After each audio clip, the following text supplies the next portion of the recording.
En la noche del 30 de octubre de 1501, los apartamentos papales del Vaticano se convirtieron en un espectáculo que habría horrorizado a los primeros mártires cristianos.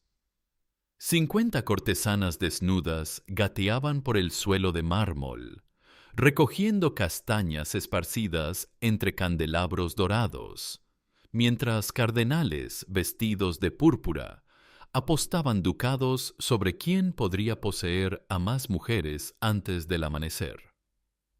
El Papa Alejandro VI, Rodrigo Borgia, presidía la escena desde su trono dorado, bendiciendo con sonrisas lo que la historia recordaría como la Noche de las Castañas. Dicen que el cuerpo no miente, y el cuerpo de la Iglesia Católica, en esas horas profanas, contaba una historia de corrupción tan absoluta que desafía la imaginación. No era ya la sede de Cristo en la tierra, era el prostíbulo más caro de Europa. Ya no regía almas, ya no salvaba pecadores, solo comerciaba con la salvación eterna al mejor postor. Y en el centro de esa degradación sagrada, una familia española había convertido el trono de Pedro en su empresa criminal más rentable. Esta es la historia de los Borgia, el clan que demostró que el poder absoluto no solo corrompe absolutamente, sino que puede hacerlo con una eficiencia aterradora. Para entender cómo el Vaticano se convirtió en el centro del crimen organizado más sofisticado de Europa, hay que volver a un hombre que nació para comerciar con lo sagrado.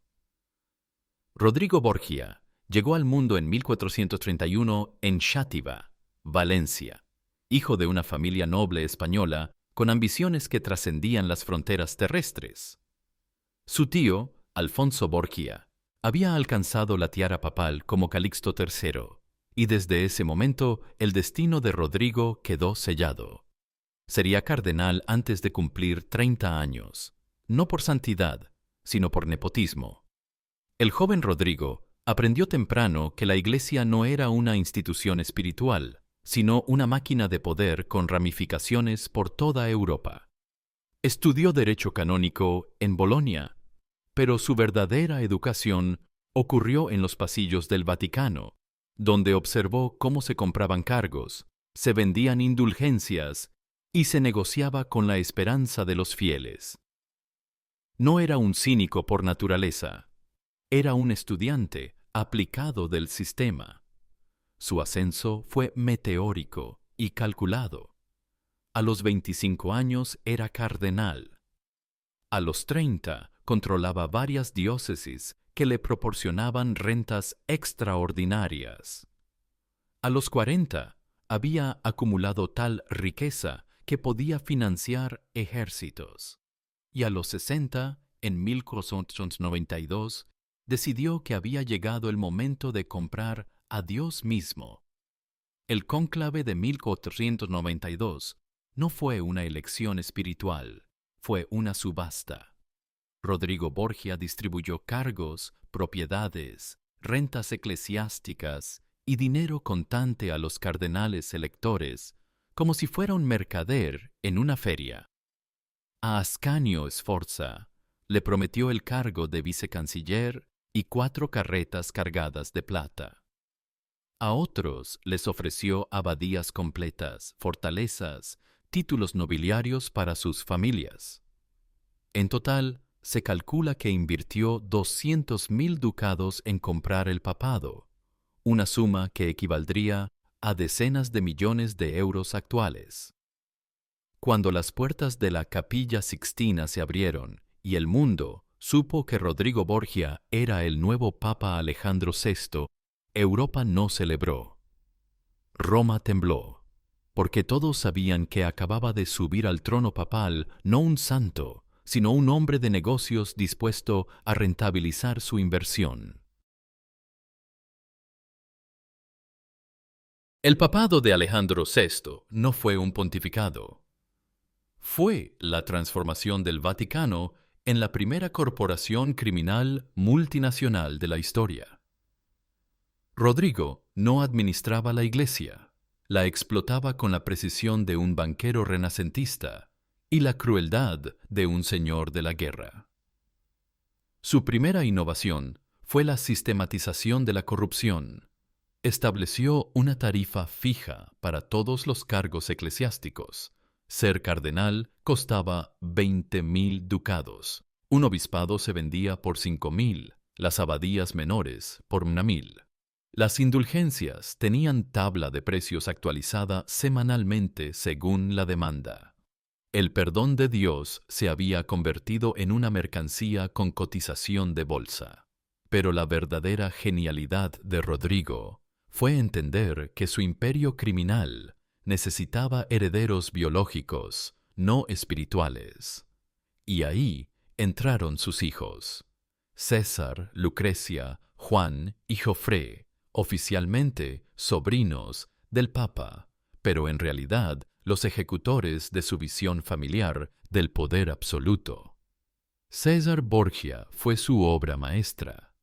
Nombrado cardenal a los 18 años, nunca tuvo vocación religiosa. Su verdadera función era ser el brazo militar de la familia. Rodrigo le proporcionó ejércitos financiados con dinero de la iglesia, y César conquistó territorios que luego se incorporaban a los estados pontificios. No eran campañas religiosas, eran expansión empresarial armada. La estrategia era simple pero brutal. César sitió ciudades con soldados pagados, con diezmos de toda Europa. Si se rendían, sus señores podían conservar la vida a cambio de tributos anuales.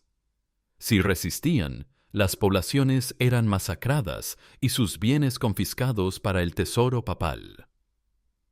En 5 años, César había construido un principado personal que se extendía por toda la Italia central, usando el dinero de las limosnas de campesinos pobres para financiar cañones de última generación. Lucrecia, por su parte, fue convertida en el arma diplomática más sofisticada de la época. Rodrigo la casó 3 veces, y cada matrimonio fue una alianza geopolítica calculada al detalle. Su primer esposo, Giovanni Sforza, le proporcionó la alianza con Milán. Cuando esa alianza ya no convenía, el matrimonio fue anulado con la excusa de que nunca se había consumado, una mentira que Giovanni tuvo que aceptar públicamente para salvar su vida. Su segundo matrimonio, con Alfonso de Aragón, selló la paz con Nápoles. Pero cuando Rodrigo decidió que necesitaba enemistarse con los aragoneses, Alfonso apareció misteriosamente estrangulado en sus aposentos. Lucrecia enviudó por segunda vez a los 20 años, y los rumores de que César había ordenado el asesinato nunca fueron negados por la familia. Su tercer matrimonio, con Alfonso d'Este, duque de Ferrara, le proporcionó a la familia el control sobre una de las cortes más ricas del norte de Italia. Lucrecia no era una víctima de estos arreglos. Era una cómplice activa que entendía perfectamente que su cuerpo y su útero eran instrumentos de expansión territorial familiar. Pero donde los Borgia alcanzaron la maestría criminal fue en el arte del asesinato sistemático. En los sótanos del Vaticano, Rodrigo estableció lo que los contemporáneos llamaron el laboratorio, un taller de venenos dirigido por un químico español que había desarrollado una toxina perfecta, la cantarella. La cantarella era indetectable, insípida, y producía una muerte lenta que simulaba enfermedad natural. Se administraba habitualmente en vino durante cenas aparentemente cordiales. La víctima regresaba a casa sintiéndose bien, enfermaba gradualmente durante días y moría entre síntomas que parecían fiebre común. Para cuando los médicos diagnosticaban envenenamiento, era imposible rastrear el origen. César perfeccionó el uso de la cantarella como herramienta política. Invitaba a cardenales ricos a cenas íntimas, les envenenaba discretamente y cuando morían confiscaba sus bienes para la Iglesia. En algunos casos, Rodrigo presidía personalmente los funerales de cardenales que habían sido asesinados por orden suya, bendiciendo sus féretros con solemnidad papal, mientras contaba mentalmente las rentas que acababa de heredar. El caso más escandaloso fue el del cardenal Giovanni Michiel, quien había acumulado una fortuna estimada en 150.000 ducados. Tras una cena en los apartamentos papales, regresó a su palacio quejándose de dolor de estómago. Murió 5 días después. Sus bienes fueron inmediatamente confiscados para obras pías, pero en realidad financiaron la siguiente campaña militar de César en Romaña. Los métodos de la familia no se limitaban al veneno. César desarrolló una red de asesinos profesionales que operaban por toda Italia. Su favorito era un sicario llamado Michelotto Corella, que estrangulaba víctimas con un cordón de seda en nombre de la familia papal. Rodrigo justificaba estos asesinatos como eliminación de elementos contrarios al bien de la Iglesia. El cinismo teológico de Rodrigo era absoluto. Desarrolló una doctrina personal que llamaba libertas christiana, libertad cristiana, según la cual el Papa, como vicario de Cristo en la tierra, estaba por encima de las leyes morales ordinarias. Si Cristo había perdonado a María Magdalena, argumentaba, el Papa podía bendecir cualquier acto realizado en beneficio de la Iglesia. Esta teología personal le permitió justificar orgías, asesinatos, venta de cargos sagrados y guerras de conquista como manifestaciones de la voluntad divina. Su cuerpo no le pertenecía. Desde que nació en 1480, Lucrecia Borgia fue diseñada como una pieza de ajedrez en el tablero familiar. Pero lo que la convierte en figura única en la historia no es su victimización, sino la forma en que transformó esa instrumentalización en poder político real. A diferencia de otras mujeres nobles de su época, Lucrecia no se limitó a ser moneda de cambio matrimonial. Participó activamente en las decisiones de la familia, asistió a reuniones del consistorio papal cuando su padre necesitaba asesoramiento sobre alianzas matrimoniales, y desarrolló una red de espionaje personal que rivalizaba con la de César. Durante su segundo matrimonio con Alfonso de Aragón, Lucrecia demostró una frialdad política que aterrorizó a los diplomáticos de la época. Cuando su padre decidió que Alfonso debía morir, ella no protestó. Según testimonios contemporáneos, estuvo presente en la reunión donde César planificó el asesinato, y su única preocupación fue asegurarse de que el crimen no pudiera rastrearse hasta la familia. Los rumores de relaciones incestuosas entre Lucrecia, su padre, y César nunca fueron confirmados, pero tampoco negados por la familia.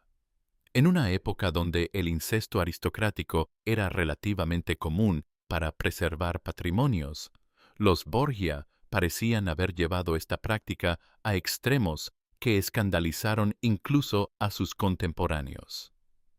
El embajador veneciano escribió que en esa familia no se distingue entre amor paternal, fraternal y carnal.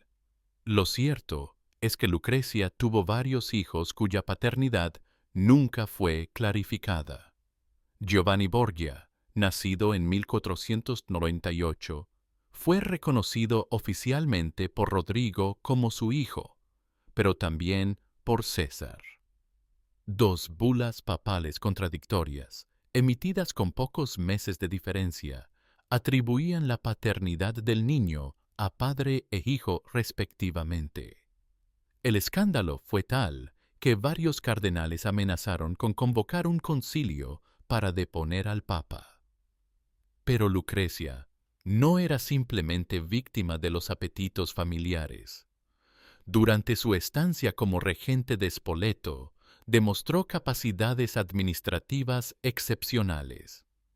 Reorganizó las finanzas de la ciudad, estableció nuevos tribunales, negoció tratados comerciales con Florencia y aumentó los ingresos del ducado en un 40% en menos de 2 años.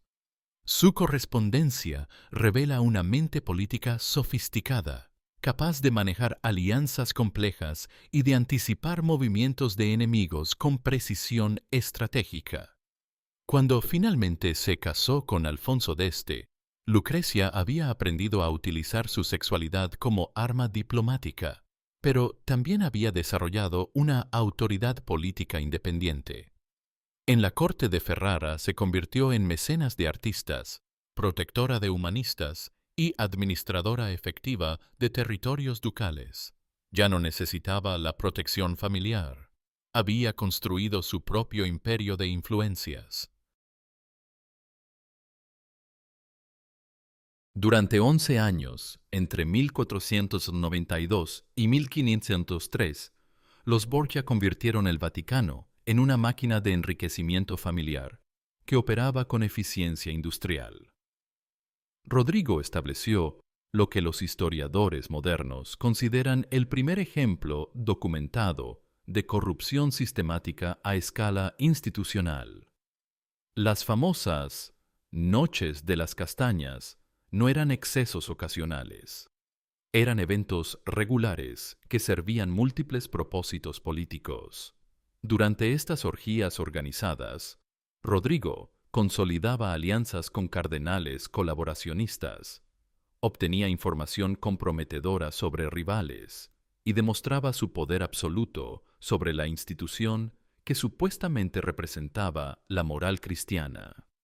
Los invitados a estas ceremonias sabían que participar los convertía en cómplices, pero también que rechazar las invitaciones papales podía ser interpretado como deslealtad. Varios cardenales que intentaron distanciarse de estas prácticas fueron gradualmente marginados de las decisiones importantes, perdieron sus ingresos eclesiásticos, y algunos terminaron exiliados o muertos. El Papa había creado un sistema donde la corrupción era obligatoria para mantener posiciones de poder. Los cargos eclesiásticos ya no se obtenían por mérito espiritual, sino por disposición a participar en el sistema criminal familiar. Rodrigo promovía a cardenales basándose en 2 criterios: capacidad de pago y flexibilidad moral.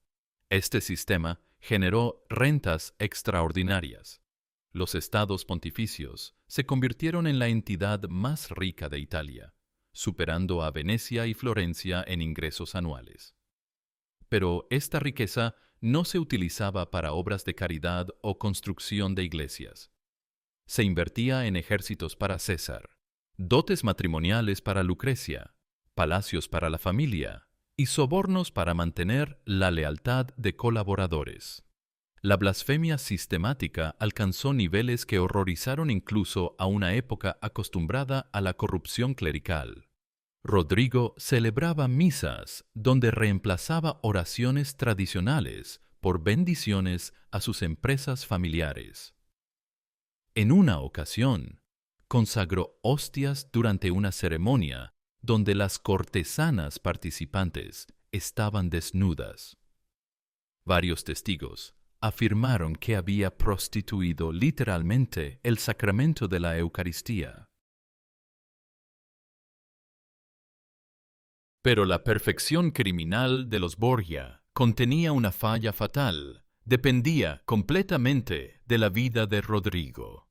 En agosto de 1503, a los 72 años, el papa más corrupto de la historia comenzó a sentir los síntomas que él mismo había causado a tantas víctimas: dolor abdominal, fiebre, vómitos.